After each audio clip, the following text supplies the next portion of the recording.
Hey Ingrid. Hi. We didn't get a lot of questions this month, but can you just tell us a little bit about some of the changes that are coming or what's kind of happening around here? Yeah, so I think 2026 is going to be a big year of change for all of St. Luke's and BJC. You know, we focused the past couple of years on beginning our integration process, but now it's really going to be the time where we start creating policies that align us across the East and West regions. And with that will come some change. Some of it will be where we have to do something that is like the East. There's going to be times where the East has to do some things that are, practices that we've had in the West, and there will probably be things that we're going to have to do brand new together.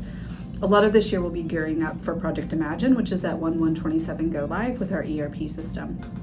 So there'll be a lot of foundational work this year with policy alignment and practice changes to really help make sure that we're all aligned for that. So I think in 26, if you could sort of set an intention for the year, it would be to be open, to be adaptable, to be flexible, to be an escalator of questions and concerns, and to be open to the road that is before us, because it's going to be kind of a bumpy road this year. I heard Nick Bartow say the pace of change will never be as slow as it is right now. And I think that that's a sentiment for us all to sort of reflect on and to think about as we begin embarking on this journey. Thinking about early 26 things that will be changing. You've heard a little bit about the Baxter pump change, so we're gonna have a pretty significant change.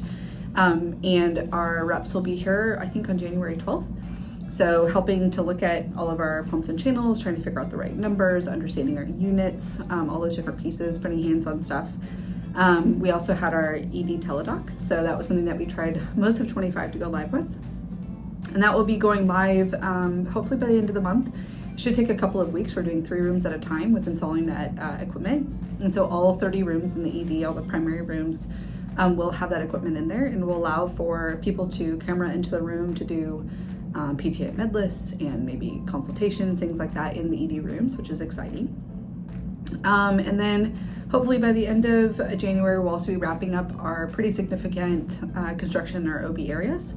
So that was changing our jetted tubs to non-jetted tubs into really big showers. So just thinking about early 26 plans, and obviously dealing with our surge and capacity opportunities, which are pretty typical January and February opportunities. That's kind of what we have to look forward to. Okay, thanks Ingrid.